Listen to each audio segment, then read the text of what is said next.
Nós estamos estudando esse texto. Hoje nós vamos avançar e nós vamos entrar no versículo 32. O texto diz assim: longe de vós. Guardem essa expressão. Tem coisas que têm que estar longe de nós, tá? É um pedido que o Senhor faz para nós. Longe de vós toda amargura e cólera e ira e gritaria e blasfêmia e bem assim toda a malícia. Estudamos isso nos três últimos encontros que nós tivemos, certo? Acho que vocês estão começando a entender o que o texto ensina. Começa numa ordem inversa, começa numa coisa simples, a malícia. Depois eu dou um rosto, depois eu começo a falar dessa pessoa. Eu vou para a gritaria, aí eu fico irritado, tenso com aquilo. Depois eu entro na ira. Alguns, não são todos, mas alguns avançam para os dois últimos estágios. O da cólera, quando você joga coisa, quebra coisa, fala para machucar. Gente, tem alguns de vocês aqui que são milimétricos. Mas tem gente que sabe medir exatamente aquilo que vai doer, aquilo que vai machucar. Você já ouviu do teu parceiro alguma vez alguma expressão: nossa, você enfia a faca e torce, hein? Se você já ouviu, é porque você tem esse espírito da cólera, de machucar, de jogar, de quebrar, até então que você entra na amargura. A amargura é um estágio final. Você precisa de muitos anos nesses primeiros pontos para cair depois na amargura. Só que a amargura é um caminho sofrido de volta, mas muito sofrido de volta. Então o que a gente faz? A gente começa onde tem que ser começado. Começa cuidando da malícia, de um pensamento ruim das pessoas. Então isso, como nós já vimos, precisa estar longe de nós. Então toda vez que você se perceber esse pensamento ou essa conversa, gente, lembre dessa expressão: longe de mim. Senhor, me ajuda. Senhor, me ajuda. Deus, me ajuda. Eu não quero isso. Porque o grande prejudicado, em primeiro lugar, é você. Nós vamos ver quando a gente estudar, se a gente chegar hoje no ponto do perdão, o quanto que o perdão, a falta de perdão, maltrata o nosso corpo. Então, longe de vós. Já vimos. Aí o versículo 32 ele diz assim: antes, sede benignos. Essa palavra sede, ela é interessante, porque olha o que ela significa no grego. Ela significa o seguinte: traz a existência, faz existir algo que não tem. Então eu tenho que ter algo que é longe, mas eu tenho que ter algo agora que é perto, que não existe, mas que eu tenho que trazer. Há uma expressão na Bíblia que é maravilhosa, corresponde apenas a Deus Pai. Diz assim: que Ele faz vir à existência o que não existe. Essa é a ideia no sede, na palavra sede. Antes, traz agora algo que não é natural em você. Se tem uma coisa que eu ouço das pessoas ao longo dos anos, é o seguinte: nossa, eu nunca pensei que eu ia conseguir fazer isso. Eu nunca pensei que tal ambiente, tal relacionamento existiria na minha casa. Eu nunca imaginei que eu ia atingir esse padrão. Por quê? Porque o Deus que nós conhecemos, Ele traz à existência aquilo que não existe. Ele traz dentro de nós. Meus queridos, se você tirar Jesus de dentro de mim, sobra um homem inseguro, sobra um homem instável, sobra um homem indisciplinado. Mas você coloca Jesus dentro de uma pessoa, dentro de mim, ele traz aquilo que não existe. Então, ele está fazendo uma promessa. O teu papel é, longe de mim, eu não quero essas coisas do versículo 31.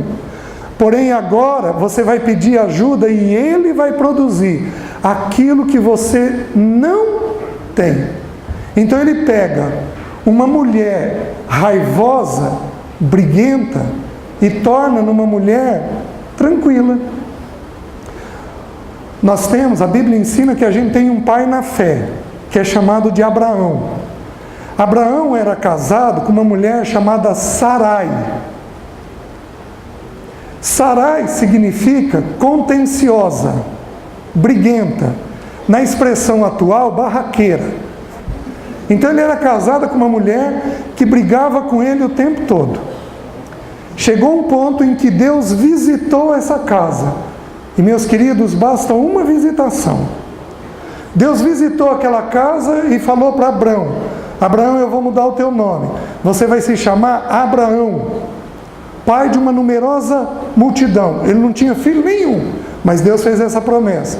Virou para Sara e falou assim: tua mulher Sarai não se chamará mais Sarai, mas ela se chamará Sara. Sabe o que significa Sara no original? Princesa. Ela se tornou uma mulher dócil, tranquila. Porque Deus, ele é poderoso para chamar à existência o que não existe. Antes, cede. Então você vai começar e vai dizer: Deus, eu não sou capaz, mas no Senhor eu posso. Você vai começar com humildade. Sabe o que significa a palavra humildade? Aquele que se abaixa. Então o que eu vou fazer diante de Deus? Eu vou me abaixar. Deus, eu não consigo, mas o Senhor fez uma promessa de que o Senhor chama à existência aquilo que não existe. Deus, produz em mim uma mulher diferente, um homem diferente. Meus queridos, você acha que Deus pode resistir a uma oração dessa? Que pai que resiste a uma oração dessa? Se o teu filho virasse para você e falasse assim: papai, mamãe, me ajuda que eu quero ser diferente. Tem coisa mais doce para ouvir no ouvido de um pai ou de uma mãe? Gente, Deus move céus e terra, mas Ele vai atender essa oração que você fizer. Então você vai agora, deixando algumas coisas, você vai trazer à existência coisas que não existem na sua vida. E o que Ele pede para trazer à existência? O versículo diz assim: antes, sede uns para com os outros.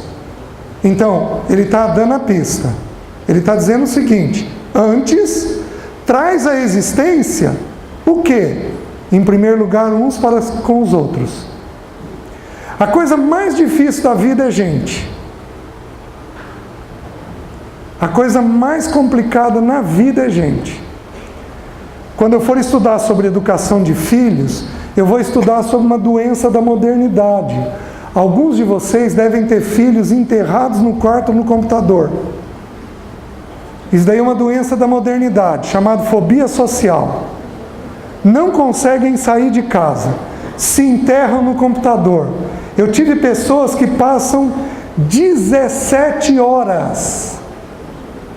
E no computador eles se relacionam, especialmente com jogo online. Especialmente com jogo online. O jogo online é o craque dos jogos. É altamente viciante. Por que os jovens hoje estão entrando no quarto? Porque eles não querem sofrer com relacionamento. Relacionamento é muito difícil. Pessoas são muito complicadas. Só que Deus está dizendo o seguinte: antes, sede uns para com os outros. Então você tem que entender o quê? Eu vou trazer à existência algo no meu relacionamento. Seja com meu marido, seja com minha esposa, seja com meu pai, com a minha mãe, com o meu filho, eu vou trazer à existência algo que não existe. Então você tem que entender que a mudança que vai ocorrer precisa ser com pessoas. A mudança é com pessoas. A mudança é no teu relacionamento com pessoas. Antes, sede uns para com os outros. Então não é para você mudar, senão com gente, porque ali é que Deus intenciona melhorar as coisas, no relacionamento que a gente tem com pessoas. E a primeira coisa que Deus pede, que nós não temos, mas que Ele vai trazer à existência, é essa expressão: antes, sede uns para com os outros benignos. Sabe o que significa a palavra benigno? Aquele que serve, aquele que é útil, aquele que é lembrado porque está fazendo alguma coisa que é útil. Pensa comigo, você deve conhecer pessoas bondosas e gentis. Como que é estar perto de uma pessoa dessa? Não é bom? Se você está perto de uma pessoa ácida, aquilo pesa. Mas se você está perto de uma pessoa dócil, de uma pessoa cuidadosa, de uma pessoa gentil, qual é a sensação sua? A sensação é muito boa. Queridos, a bondade, ela atrai. Aqui tem um problema que nós homens temos. A Bíblia ensina que o homem deveria ser o preservador da casa. Então, para os homens que estão me ouvindo aí, e para aqueles que não estão aqui, mas vão ouvir, a Bíblia diz que o homem tem que ser o preservador da casa. Sabe o que significa a palavra preservador? Fraciona ela: pré-servidor. Então o que a Bíblia está ensinando é simples. Quem deveria fazer o café em casa?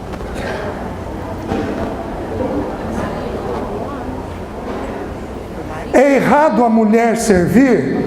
Não, porque o serviço pertence ao homem e à mulher. Mas a Bíblia está dizendo que o homem precisa ter uma atitude de serviço, de prontidão.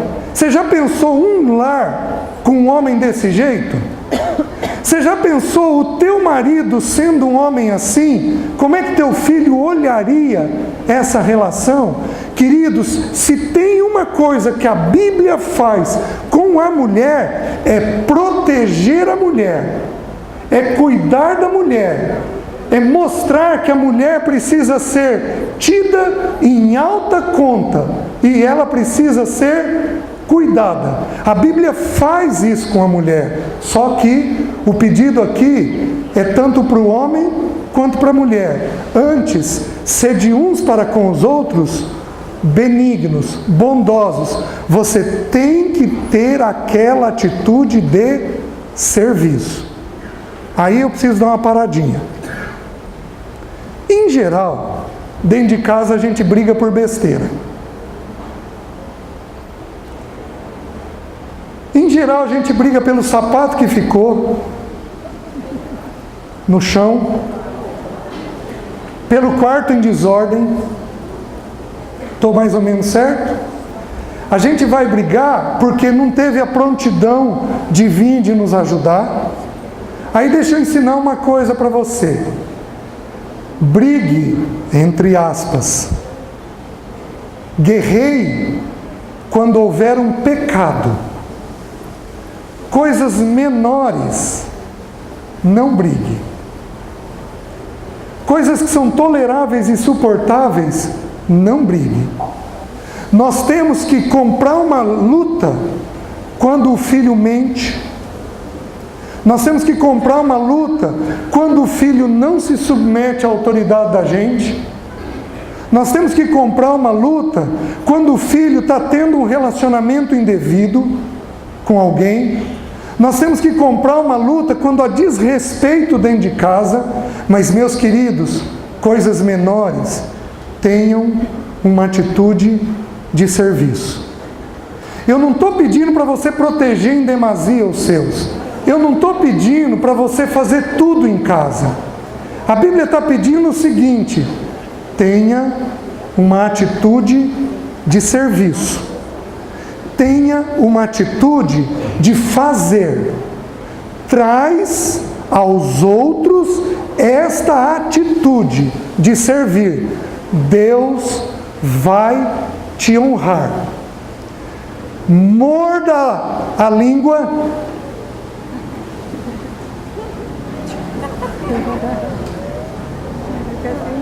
Mais tarde daqui, talvez no final do ano, nós vamos morder o cérebro. Ou seja, eu vou aprender a nem pensar. Algumas de vocês, o cérebro habita na língua. Parece que não dá tempo nem de processar. Então nós vamos começar mordendo a língua, não falando. E a próxima coisa que nós vamos fazer é usando as mãos e os pés para servir, sem acostumar mal. Não é para servir em excesso. Você não vai servir em excesso, mas você vai ter uma atitude bondosa para com os seus. Por quê? Porque é o que Deus pediu. Sabe o que a bondade faz? A bondade vai fazer o teu filho, que fica assim para você, fazer isso daqui para você. Ele vai começar a te olhar, se você tiver uma atitude de forma adequada. Agora eu vou dizer o que acontece na grande maioria das casas aqui. Vocês servem, mas servem reclamando.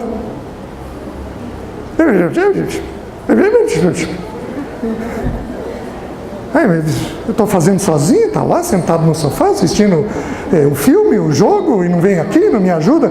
Vocês fazem tudo certo, mas com a atitude errada. Porque a gente tem que morder a língua e então ter esta atitude de serviço uns para com os outros. A primeira coisa que a Bíblia está pedindo.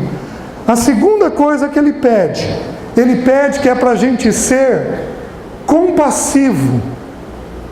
Antes, sede uns para com os outros benignos, bondosos, e agora compassivos. Agora, entenda uma coisa. A medicina antigamente acreditava que as emoções habitavam no estômago, no sistema gástrico. Por quê? Porque toda vez que você é um pouco mais mexido emocionalmente, onde é que você sente? Você sente o estômago. Você não fica bem no estômago. Então, a medicina acreditava que as emoções habitavam aqui nessa região. Pegava um pouco do coração, pegava o estômago e o intestino. Então, o que significa a palavra compassivo? Significa ter as entranhas com sentimento. Então você vai olhar as pessoas com misericórdia.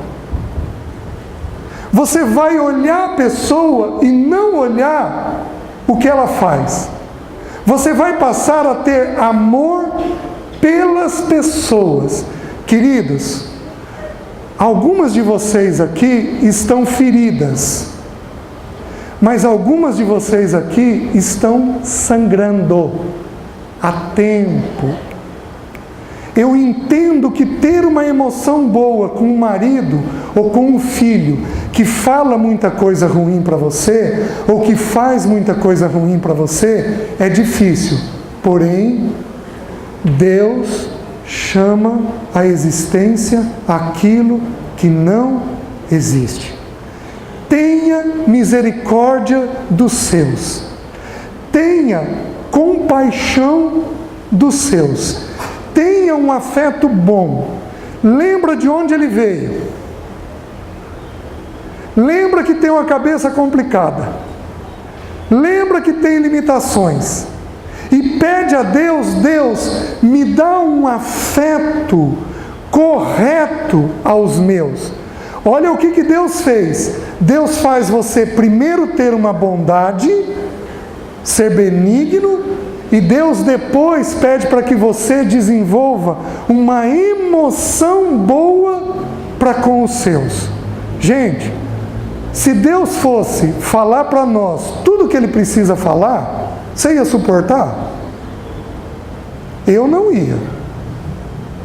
Deus, Ele age comigo com misericórdia. A palavra misericórdia significa, são duas expressões, miseri e cardio. Cardio é coração e miseri é miséria. Deus tem um coração bom com a nossa miséria. Você vai olhar o teu marido com misericórdia, um coração bom com a miséria dele. Você vai olhar o teu filho com misericórdia, um coração bom por causa da miséria que ele tem. Então nós temos que aprender a desenvolver afetos adequados para com o nosso. Isso não tem nada a ver com o limite. Eu posso ter nesse grupo aqui alguém que sofre de espancamento. Eu posso ter alguém num grupo desse aqui assim. O que a Bíblia está ensinando é o seguinte: não vai lá, senta a mão. Pode sentar que eu vou ter uma atitude boa com você. Não é isso que a Bíblia está ensinando.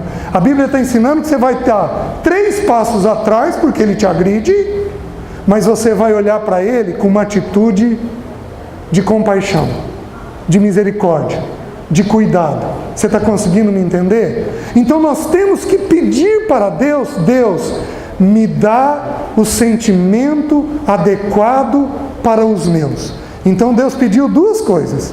A primeira, Ele pediu para que você seja bondoso, para que você sirva. E agora Ele está pedindo: trabalhe em você um sentimento correto para os seus. Trabalhe isso. E aí Ele pede uma última coisa. Então, promove essas coisas, traz essas coisas à existência. E aí Ele diz assim: perdoando-vos uns aos outros, como também Deus em Cristo vos perdoou. Aí Ele fala de uma coisa chamada perdão. Perdão é esquecer? Sim e não. Porque aqueles que têm uma memória mais fraquinha, tá fácil. E aqueles que têm uma memória viva? Tem gente que é impressionante, parece que tem memória intrauterina. Capaz de descrever as coisas com uma precisão. O que é perdão? Gente, olha como a Bíblia é maravilhosa. Sabe o que significa a palavra perdão no grego? Eu faço algo errado contra a Patrícia. Aquilo gruda na cabeça dela. Sabe o que significa a palavra perdão? Despachar. Mandar embora. Soltar. O que é perdão? O perdão é: eu não vou deixar aquela história grudar na minha cabeça.